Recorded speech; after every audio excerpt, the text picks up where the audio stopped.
Welcome to Stock Law Now. I'm your host, Scott Colasanti. Springsteen was right. 57 channels and nothing on. More importantly, the stock market is way up. Teenagers are buying, and cell phones are moving them both much too fast. And so, from a corner of the crawl space I'm sure is not on any survey, it's merry margin to all, and to all a good app. The year-end podcast of Stock Law Now.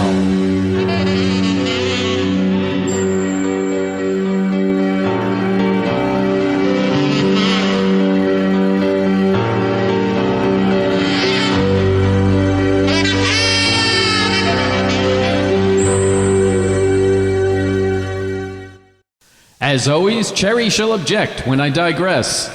And here we go. Dateline, fall 2020. The American stock markets have been inexplicably bullish since the spring. In a big, big way. The Dow Jones Industrial Average has topped 30,000 for the first time in its history.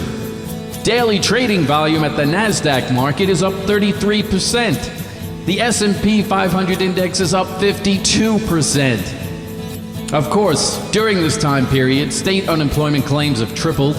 Countless businesses have been shuttered, while the nation and the world endure a terrifying pandemic. And 25% of the blue chip companies trade at under $50 a share. Because of poor performing economic indicators, some financial advisors have even declared that 2020 has commenced a new recession. What, oh what then to make of this disconnect between hard times and exuberant markets? Now, even in good times, it is difficult to estimate who is moving things. Institutional trading has dominated daily trading volumes for years, and the number of markets and indices have both grown and grown more specialized. So the blame for this severe disconnect is hard to conclusively pinpoint. However, one factor is undeniable. Stay-at-home exhortations, remote working, technological innovations, and a delayed return to normalcy have created a consumer class to be reckoned with, the cell phone stock investor. And it is equally undeniable that both prices and volume are being lifted by this new class. For sure, across the aisle and across the divide, the nation has tacitly accepted these cell phone stock jockeys. There are now too many teenagers, inexperienced traders, and other newcomers buying and selling complex products on intricate terms at the push of a button marked send. It's as though someone showed up to play Beth Harmon in chess and asked, "What does the little horsey piece do?" Or like someone deciding to become an astronaut because he can hold his breath for 3 minutes. Or that guy who watches an NFL game and says, "Geez, even I could have kicked that field goal." Well, you get the picture. The point is that securities are to a very considerable extent being sold online, commission-free, to virtually anonymous parties, in slivers or whole portions, with no money down or on ever-increasing lines of credit. And the public loves it. E-Trade reported over 650,000 new accounts in the first 6 months of 2020. Likewise, TD Ameritrade reported over 660,000 new retail accounts in 1 quarter. And of course, the merriest of men, Robinhood, boasted 3 million new accounts in the first quarter of 2020 alone. That's a lot of new investors, coincidentally signing up with broker-dealers that had wisely invested their resources in user-friendly trading apps. And it isn't just the technological ease of use. Some stocks aren't being sold at all, they're being given away, along with free cash, credits, and no commission trades. One app even provides instructions to investors on how to lend securities themselves. Another gives gifts of stocks that can in turn be used to serve as collateral for more margin loans. And the law seeking to protect all investors and their firms simply cannot keep up. And that, of course, spells trouble when this skyrocketing market falls. To examine why things may be heading off a cliff, we need to first revisit how stock trades are entered and paid for. While preparing for this introduction to Wall Street's traditional but unconventional operations, please enjoy this soothing solo.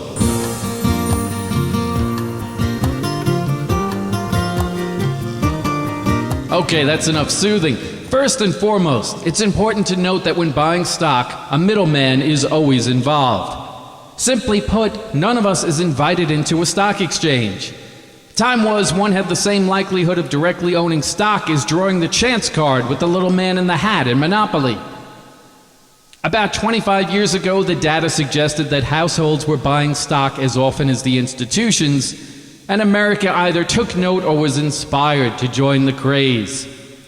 Over time, more specialty brokerages have offered simply trade execution, meaning no broker offers advice and that such customers self-direct their accounts.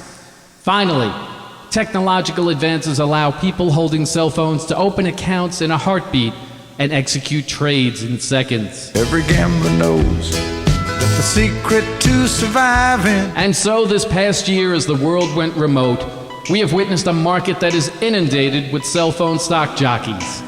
These investors are often asked to provide only minimal personal information. Even a date of birth is only required to comply with the anti-terrorist provisions of the Patriot Act. In turn, one wading into the tricky waters of stock trading quickly learns a key fact. Brokerage houses make it so you can buy now and pay later, or pay half, or borrow multiples of initial investment with minimal background checks. Thus, three sins have emerged. First, under 21 trading, which often involves purchases, sales, borrowing, and lending well beyond the investor's years. Second, the overly ambitious can aspire to day trading, an innocuous term connoting frequent turnover trading. This is a highly speculative and costly practice.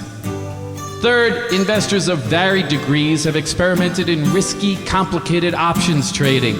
Undeniably, the world of calls and puts and out-of-the-money contracts and strike prices is not for everyone.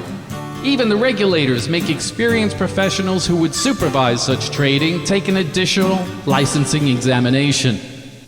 Underage trading, unsophisticated trading, excessive trading, all of these sins have one thing in common: a dependence on enabling margin loans from that crucial ferryman to the world of stocks, the broker-dealer.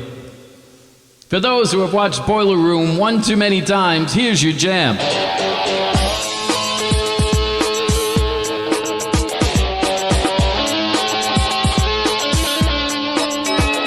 Okay, enough jam. In a nutshell, margin loans are the monies advanced from broker-dealers to investors as credit for stock purchases, or increasingly, loans for any use at all. The loans currently range up to about 5% in annual interest rate, determined by the broker-dealer at its discretion. Most stocks are eligible and thus called marginable. The securities purchased on margin become the collateral for the loan. There is nothing quite as wonderful as money. Now, margin loans occur at two times. When an individual stock is first purchased, this is called initial margin, and it is regulated by federal law. During the entire life of the overall investor account, this is called maintenance margin, and it's governed by the rules of the industry. Margin has a checkered past in this country at best. Back in 1954, the chief historian of the Great Depression noted, "Wall Street has never been able to express pride in these arrangements. Margin trading must be defended not on the grounds that it efficiently and ingeniously assists the speculator, but that it encourages the extra trading which changes a thin and anemic market into a thick and healthy one. At best, this is a dull byproduct and a dubious one." End quote. Well, in mission and in practice, margin trading has grown no more noble over time. Today, a margin account can be opened with as little as $2,000. That number increases to $25,000 when a pattern of frequent or day trading is evidenced. Good luck trying to define a day trader. FINRA, the largest regulator of broker-dealers, defines the term as such, quote, "You are considered a pattern day trader if you execute 4 or more day trades within 5 business days, provided that the number of day trades represents more than 6% of your total trades in the margin account for that same 5-day business day period." End quote. Plenty of gray area for compliance departments in that one. Legally, brokerage houses, even ones offering self-directed accounts, must still pay homage to a tangible divide between a cash account, where credit is not extended but payment is still permitted up to 5 days after purchase, and a margin account, for which the broker-dealer can help you finance your trading activity. However, as the SEC itself acknowledges, more often than not, both a cash account and a margin account are authorized and disclosed at once at the account's opening. Perhaps most importantly, when a margin loan is extended, the securities in the account are eligible for stock lending from one brokerage to another entity in the financial services industry. That's a very profitable business for the broker-dealer. The broker-dealer risk is seemingly low in that securities in the account collateralize the margin loan, and the broker-dealer retains the right to sell any and all margin securities, even without notice to the investor. Thus, the notorious margin call, popularized in the press and in movies, is often just a courtesy. The SEC knows this and reminds investors how one-sided the game truly is, but the game still goes on. Separately, FINRA places faith in mandatory written disclosure. About 20 years ago, the regulator implemented the requirement that all broker-dealers include a paper warning to investors when accounts are open. The included caveats are truly daunting. I know, I commented on the proposal. There's no signature required by the investor, but the disclosures of the hazards occasioned by a market drop are clearly spelled out. Essentially, these disclosures sum up that you can lose more money than you put in, the brokerage can choose which collateralized securities it sells without your input, and you need not even be contacted. As the result of these dual profit incentives for the brokerage and minimal obstacles for the investor, margin loans show up everywhere. But their largest ramifications live in the shadows. Indeed, unlike a credit card, the loan is granted without traditional consideration of income, and unlike a typical line of credit, the loan doesn't even affect a person's credit score. Upon even slight examination, the danger of these loans is evident. For example, any action to reward the size of an investor account, such as what's going on now with free stock or a $100 bonus, means greater margin is available. It's as though a banker says, "Why don't I give you a home and then you can apply for a mortgage?" All right, Sherry, how about this one? Though they are marketed to newcomers as equivalent to a mortgage, a home mortgage is collateralized by the value of an individual home. A margin loan is collateralized by the price of a stock set by a falling market. This means the very reason for a broker-dealer's seizing of the collateral ensures that it has already diminished in worth, perhaps triggering more seizures.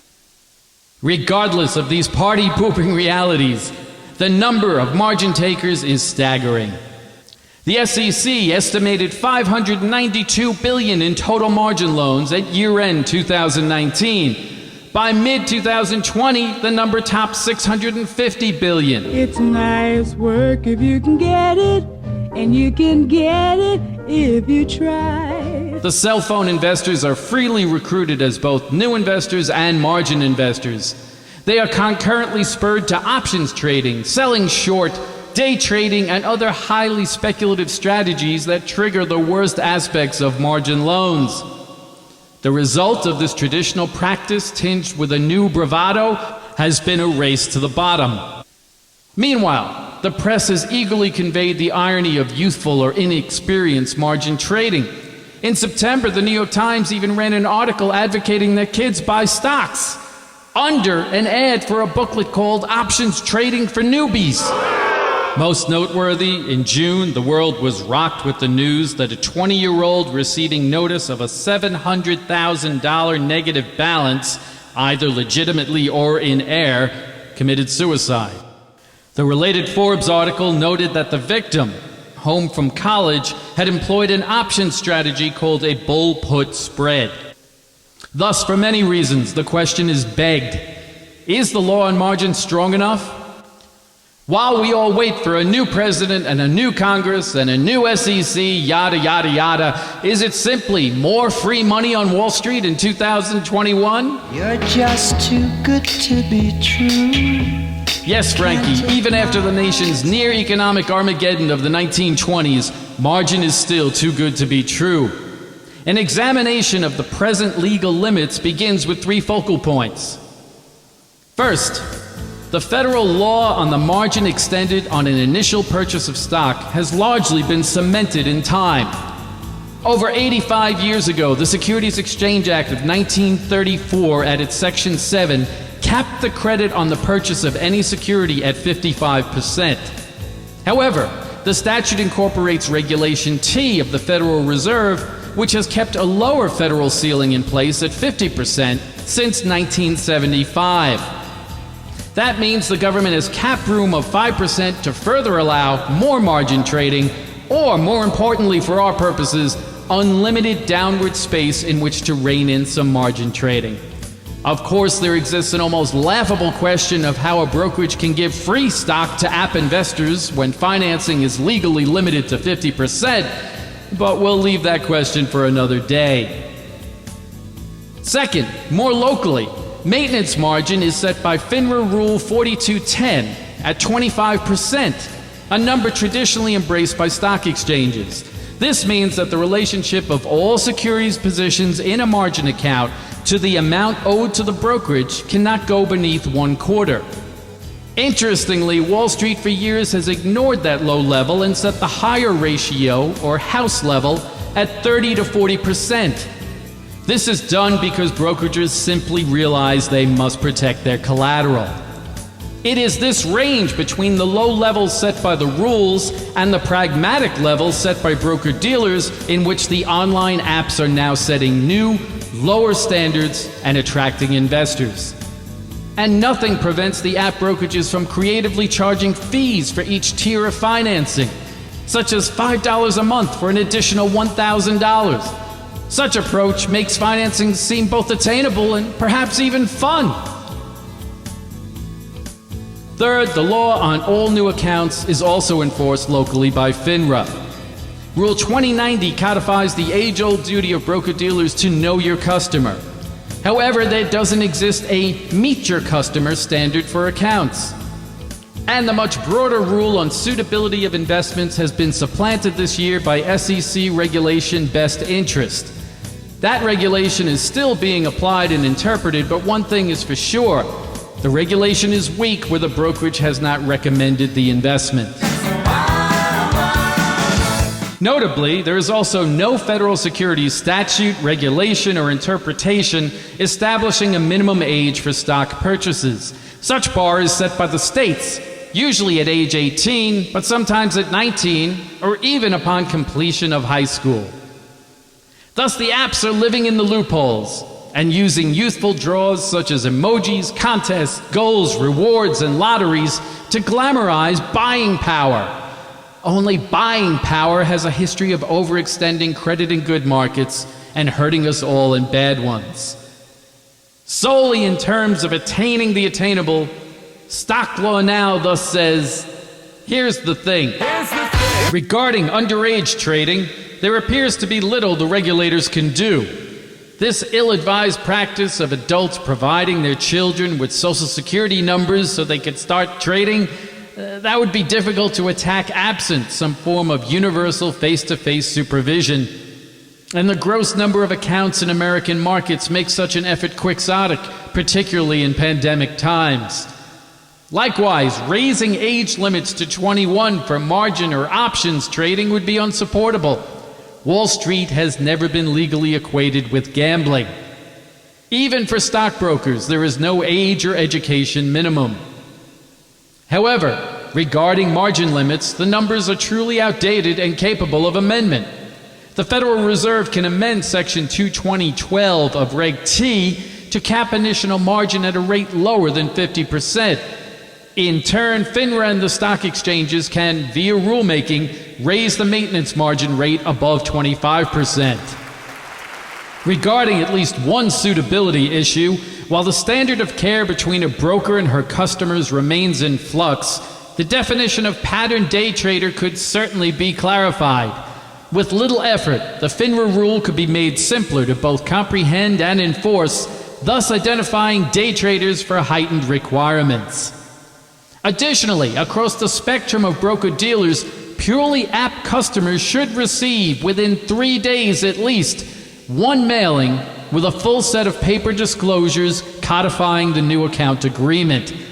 Quite obviously, the protections that have been put in place a generation ago don't work on a 4-inch cell phone screen. Now, some might say that this paper requirement is onerous or unproductive, like placing fire route charts on the back of each hotel room door, or like asking McDonald's for a size between small and medium. But countless brokerage communications still take the form of paper, and these brokerages benefiting from the surge of investment in 2020 can easily afford the cost. Finally, regulators need to get on the same page here. Back in 2019, Joe Borg, the greatest state regulator of all time, explained that social media is the new cold call. Man, that should be a t-shirt. The cell phone investor margin craze needs to be prioritized. The feds, the states, and the self-regulatory organizations need to enter the fray to the same extent and share their resources. If you're up, if you're down, I'll come work you out. Overall, we know you're busy, federal regulators. But the Dow Jones somehow went up 12,000 points between April and November, and market interest is most easily traced to monies loaned to cell phone investors who have not yet experienced the downturns. And the internet's ubiquitous voices attempt to teach those most at risk how to get around brokerage limitations, how to day trade, how to trade options, and how to otherwise make a mess of things. All of which leads to this episode's soapbox. Imagine in America, where every broker-dealer executing stock trades knew exactly who was entering the stock trade, or at least that the person on the other end was 21 and, had income.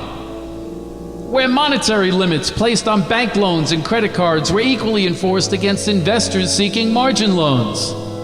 Where all investors understood margin, options, day trading, and speculation before blindly jumping into the proverbial abyss. Where gray areas in investor credit were resolved in favor of conservatism rather than in favor of go-for-broke business models. Yeah, even Santa can't make those things happen. But higher credit ratios, one set of paper disclosures, and a unified front could stem the unhalting march toward unlimited stock borrowing, a sad state of things that seems likely in December 2020. In sum, this ballooning bull market is not inspiring comfort and joy, and new investors are turning to strangers on the computer thingy before they turn to minuscule disclosure statements tucked away on cell phone screens. Stock Law Now thus offers the following year-end wishes. As for these cell phone investors, let's hope your trading app of choice clearly discloses warnings and imposes rational limits, and that your arbitration attorneys take Groupons. And as for broker-dealers, remember the lesson that Sol Cohen, my securities regulation professor, taught me decades ago. As counterintuitive as it seems, the margin rules were foremost put into place to protect Wall Street from Wall Street. When broker-dealers all loan the same stocks throughout the industry to make money, the broker-dealers all get hurt at once. The Depression was foremost linked to rank speculation by the professionals who extended credit, much less to over-purchasing by laymen. And you don't have to be an accountant to notice that 100% of Robinhood's customer receivables presently come from margin loans to customers. And for the rest of us, here's to a safe new year, filled with healthy outdoor alternatives to bull put option spreads. Let's face it, ultimately Elon Musk shall have us all communicating by neurological implants. Until then, a good app might not be so bad. Well, we're out of time. For Stock Law Now, I'm Scott Colasanti saying, hey, let's be careful in here. As a tip for non-millennials, just 6 months until the release of Top Gun 2. Finally, some closure to the questions left unanswered in 1986. Happy holidays and merry margin, everybody. Yes, Cherry, I'll introduce you to the baritone.